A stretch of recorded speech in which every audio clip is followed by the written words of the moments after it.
Hello दोस्तों, good evening to all and I am extremely sorry to all. I am extremely sorry जिन्होंने भी मेरा cut off वाला video देखा था एंड मैंने कट ऑफ प्रेडिक्ट किया था बहुत लो एंड उसके बाद बहुत सारे बच्चों ने होप रखा था कि मेरा हो जाएगा एंड उनके लिए मैं बोलना चाहता हूँ कि आई एम एक्सट्रीमली सॉरी। लेकिन प्लीज़ ये वीडियो एंड तक देखने की कोशिश कीजिए।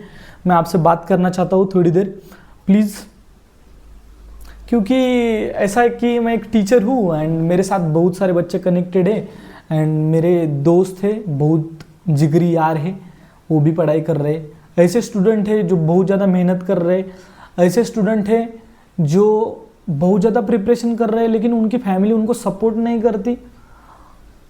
दो टाइप के स्टूडेंट होते हैं कि जिनके दोस्त बहुत ज़्यादा होते और वो फेल होने के बाद उनको सपोर्ट किया जाता है एंड ऐसे भी दोस्त होते हैं, ऐसे भी बच्चे होते हैं जो फेल होने के बाद तो कोई उनको अच्छा बुरा या कोई उनको कंधा देने के लिए नहीं आता, उनको बोलने के लिए नहीं आता कि इट्स ओके, तू कंटिन्यू कर, हो जाएगा, तू करते जा, हो जाएगा। कोई नहीं होता। ऐसे सभी टाइप के बच्चे मैंने देखे एंड सभी को जब सबसे मेरी बात होती है एंड वो मेरे ऊपर रिलाई करते थे कि हाँ सर कट ऑफ का क्या हो जाएगा, क्या होगा आप बताओ प्लीज़। एंड मैंने प्रेडिक्ट किया था कि ऐसे ऐसे कट ऑफ जाएगा लेकिन वैसे नहीं हुआ, तो आई am extremely sorry for that. लेकिन मैं बात करना चाहता हूँ, फिर से एक बार वही बोल रहा हूँ। अब देखो IBPS PO मैंने देखा है, उससे पहले 4 साल से कम 4 साल से मैं ये देख रहा हूँ जो चल रहा है ना, ये सब कुछ टीचर आते हैं, टीचर बोलते हैं इस टॉपिक के ऊपर नॉर्मलाइजेशन वाले एंड फिर चले जाते हैं, फिर हम अपना पैसा कमाना, अपने कोर्सेज बेचना, यही करते रहते हैं।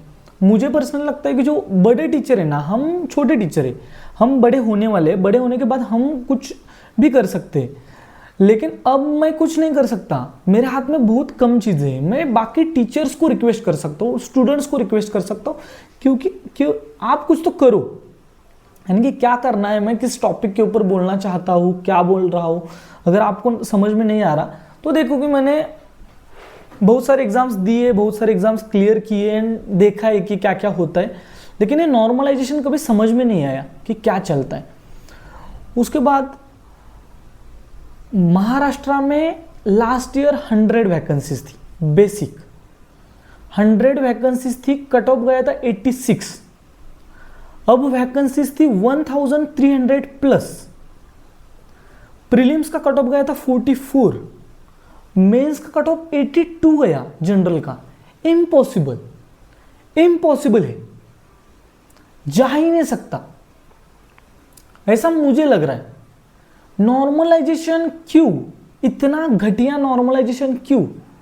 जो बच्चे मैंने देखा है, मेरी बात हुई है ऐसे बच्चों के साथ, 110 अटेम्प्ट है और 55 स्कोर है, 120 अटेम्प्ट है एंड 66 स्कोर है, 86 अटेम्प्ट है विथ 90% ऑफ एक्यूरेसी, 35 स्कोर है। यानी कि ये कहां से हो रहा है, क्या हो रहा है? मैं आपकी माफी मांगता हूं कि मैंने गलत प्रेडिक्ट किया, अब ये मेरा फॉल्ट है, आप मुझे बोल सकते हो, मैं वो सहने के लिए रेडी हूँ। आई एम हियर, यानी कि मैं भाग तो नहीं सकता, मुझे पता है कि मैंने सच बोला था। मैंने अब देखो बच्चे कभी कभी क्या है, मैं देखता हूँ कि बच्चे बोलते हैं कि ये यूट्यूबर्स का मत सुनो, इनका मत सुनो, ऐसा। एक बार हमारा बॉन्ड बन गया ना एक टीचर के, एक स्टूडेंट के साथ, तो उनके लिए हम जो भी करते हैं ना उनके लिए करते, यानी कि इतनी मेहनत करते हैं कि यहाँ पूछते वहाँ पूछते कि एक्चुअल क्या हुआ, क्यों ऐसे हुआ, सबको पूछते, उसके बाद सब सिनारियो लेकर एक कट ऑफ प्रेडिक्ट करते हैं। ऐसे प्रेडिक्ट नहीं करते। आप सोचो मैंने क्यों किया था प्रेडिक्ट इतना कम, क्योंकि प्रीलिम्स का कट ऑफ इतना कम गया था, मेंस का तो कम से कम 10-10 मार्क्स तो कम जाना ही था ना, और वैकेंसीज आपकी 10 टाइम्स 12 टाइम्स 13 टाइम्स बढ़ गई है स्टिल इतना। और आप कर क्या रहे हो मुझे समझ ही नहीं रहा, मुझे क्या किसी को समझ नहीं आ रहा। जो मैंने देखा है यार, 3-3 4 साल से जो प्रिपरेशन कर रहे हैं उनका सिलेक्शन नहीं हुआ, उनके अटेम्प्ट बहुत ज़्यादा थे 1 या 2 साल से प्रिपरेशन कर रहे हैं, उनका सिलेक्शन हो गया, उनके अटेम्प्ट कम थे, नॉर्मलाइजेशन हो गया। सेकंड शिफ्ट का क्या हाल है भाई? सेकंड शिफ्ट वाले मुझे बहुत कम बच्चे दिखे जिनका सेकंड शिफ्ट में सिलेक्शन हो गया, कोई भी नहीं देख रहा।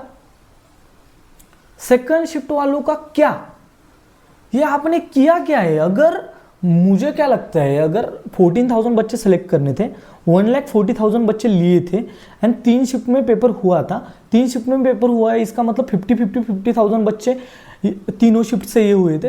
तो आप प्लीज ऐसा करो कि 14,000 का 1/3 करो एंड 3 शिफ्ट में ऐसे बच्चे तो ये करो, सेपरेट करो कि पहले शिफ्ट में इतने बच्चे सेलेक्ट करने, सेकंड शिफ्ट में इतने ही करने, थर्ड शिफ्ट में इतने ही करने, बस ऐसा तो करो।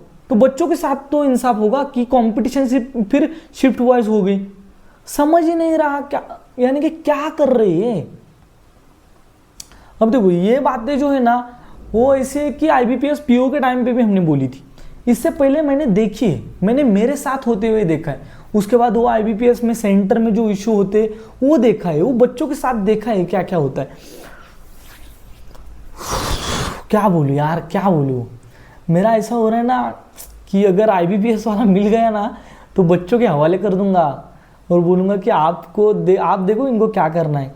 प्लीज आईबीपीएस, ये नॉर्मलाइजेशन का फंडा जो है ना, वो बच्चों को बताओ कि क्या हो रहा है। एसबीआई क्लर्क में फुल स्कोर कार्ड आ रहा है, पहले से आ रहा है, लेकिन वहां आप सेक्शनल लगाओ ना, सेक्शनल लगाओ, सेपरेट कट ऑफ दिखाओ कि बच्चों को कितने मार्क्स आए किस सेक्शन में, उनको समझ में आएगा ना कि हाँ मैथ्स में कॉम्बो में बच्चों के मार्क्स जा ही नहीं सकते।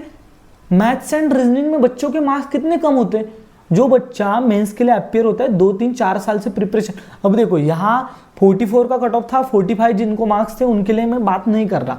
आई एम एक्सट्रीमली सॉरी। मैं आपको बताना चाहता हूँ एक बात कि आपको जो आपका एक्सट्रीम लग रहा है ना, वो आपका इनिशियल फेज है, ये बात दिमाग में रख लो। जो बच्चों को मैं किन बच्चों को बोल रहा हूँ, जिन बच्चों ने सच में बहुत ज़्यादा मेहनत की थी, उन बच्चों के लिए मैं बोल रहा हूँ कि यार इतनी ज़्यादा मेहनत, इतनी ज़्यादा प्रैक्टिस एंड उसके बाद आपका कॉम्बो में स्कोर कम नहीं हो सकता, मुझे पता है। उसके बाद जीए, जिनको पता है कि एक्यूरेसी मैटर करती है, वो जीए में गलत करके नहीं आते, वो सही करके आते, उतने ही क्वेश्चन करते हैं जितना उनको आता है, स्टिल सिलेक्शन नहीं हो रहा। बच्चे, मैंने कमेंट बॉक्स में इतने कमेंट्स देख के मैंने कि किस मुंह से जाकर पापा के पास पैसा मांगो सर कैसे जाकर उनसे बात करूं सर मेरा ऐसा हाल है कि मैं अब वो कैसे आपको समझाऊं। मेरे ऐसे दोस्त थे, एक इतना जिगरी यार है मेरा, इतनी मेहनत करता है, आईबीपीएस पीओ का मेंस उसका ये हो गया। एक दोस्त है मेरा एसबीआई पीओ का मेंस इंटरव्यू देकर आया कल, उसके अटेम्प्ट 110 के अराउंड थे, 66-65 स्कोर आया है उसका। 85 एक का अटेम्प्ट था, उसको लग रहा था कि 80 या 75 तो आ ही जाएगा, 33-35 स्कोर आया है।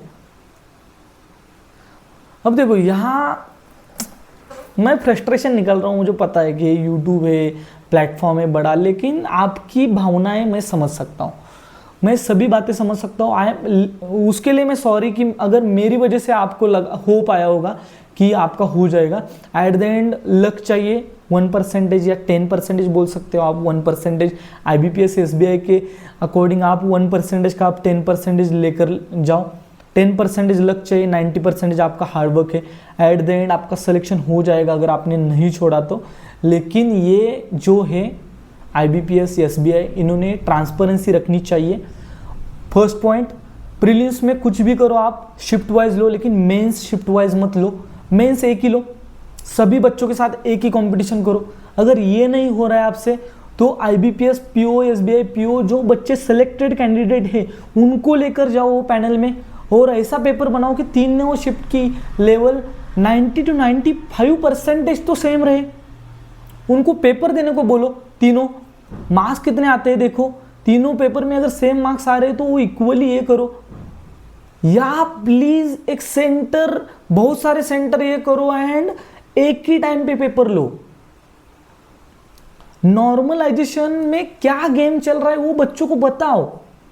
बच्चों के रॉ स्कोर्स बच्चों को दो, बच्चों के एग्जैक्ट कितने नॉर्मलाइजेशन से बढ़ रहे वो स्कोर बच्चों को बताओ।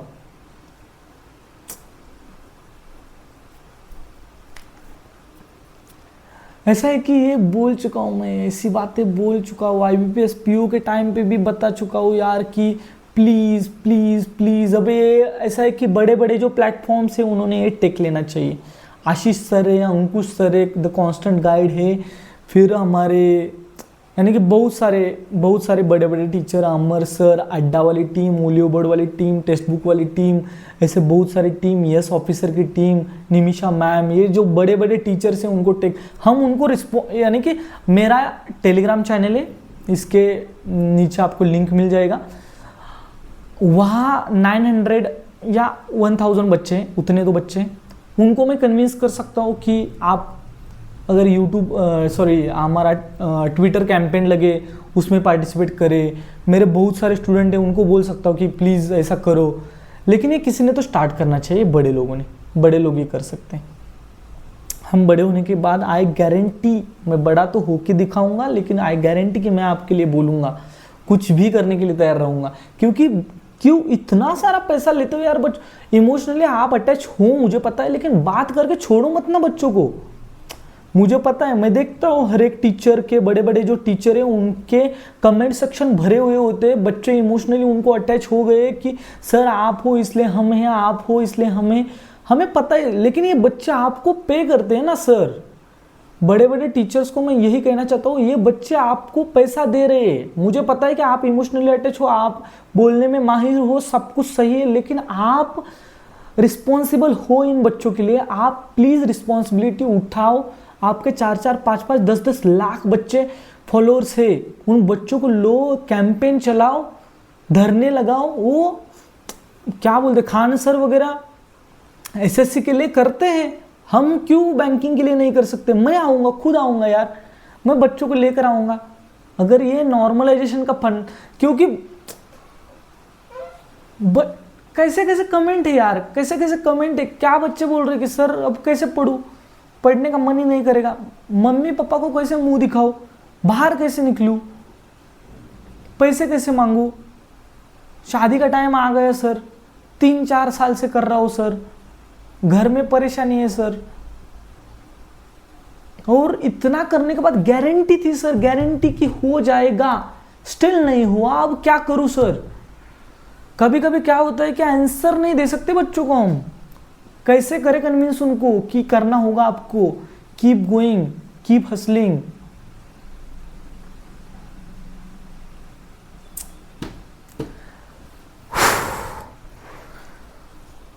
फिर से एक बार आई एम एक्सट्रीमली सॉरी अगर मेरी वजह से आपने होप रखा हो तो।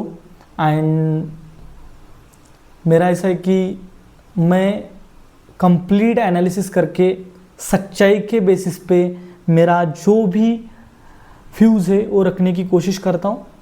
मैं दिल से जो भी करता हूँ वो दिल से करने की कोशिश करता हूँ। ये भी मेरा वही अटेम्प्ट है। आप प्लीज़, आप सभी को बोलूँगा फिर से एक बार लग जाओ। एट द एंड क्या होने वाला है मालूम है? एक बात अच्छे से सुनो, 1 साल, 2 साल, 3 साल, 4 साल, 10 साल बाद ना, अगर आपने गिव अप किया और आप ये 4 बातें बोलकर चले गए ना कि मेरा नहीं हो गया, फिर मैं छोड़ के जाऊंगी, IBPS ऐसा ही है वैसा ही है, तो आपको कोई याद नहीं रखेगा। सिलेक्शन के बाद ही आपकी स्टोरी याद रखी जाती है। प्लीज़ सेलेक्ट होकर दिखाओ, गिव अप मत करो, नेवर एवर गिव अप। कुछ भी हो जाए प्लीज़ गिव अप मत करो। बाकी मैं आपसे बात करने फिर से एक बार आऊँगा। मैं फिर से एक बार उन बच्चों से बात करने आऊँगा जिनका SBI क्लर्क मेंस में हो सकता था लेकिन नहीं हुआ। मैं उनसे भी बात करना चाहता हूँ जो बच्चे अभी अभी प्रिपरेशन स्टार्ट किया है और उनको लगता है कि ये मेरा पीक है। मैं उनको अब भी बताना चाहता हूँ कि ये आपका पीक नहीं है, 10% भी आपका नहीं हुआ। आपको जो लगता है आपका पीक है ना, वो आपका बिल्कुल पीक नहीं है। बहुत ज़्यादा प्रिपरेशन करना पड़ता है, एक सिलेक्शन के लिए बहुत ज़्यादा प्रिपरेशन करना पड़ता है। मैं मेरी सिस्टर की स्टोरी बताऊँगा, मैं एक मेरी फ्रेंड है उसकी स्टोरी बताऊँगा। बहुत danger. All the very best to all. Please अगर आपको कुछ गलत लगता है तो आप कमेंट बॉक्स में गलत भी टाइप कर सकते हो, क्योंकि मुझे पता है कि मैंने प्रेडिक्ट किया था बहुत कम कट ऑफ। एंड अगर आप मेरे सपोर्ट में हो तो सपोर्ट भी कर सकते हो। Radhe Radhe to all. Thank you so much for watching. Please keep watching keep supporting, and अगर लगता है कि ये जेन्युइन बंदा है तो आप मुझे सपोर्ट कर सकते हो। बाकी मेरा एक मेंटोरशिप प्रोग्राम चल रहा है, अगर आपको लगता है कि आपको किसी गाइड की ज़रूरत है एंड मैं सही हूँ उसके लिए, तो आप मुझे ज्वाइन कर सकते हो। वहाँ टेलीग्राम ग्रुप की लिंक आपको डिस्क्रिप्शन में मिल जाएगी। Thank you so much for watching and all the very best, and keep going, keep going, keep going. हो जाएगा, एक दिन आएगा आपका। Please never ever give up, हो जाएगा। Thank you so much for watching, bye bye.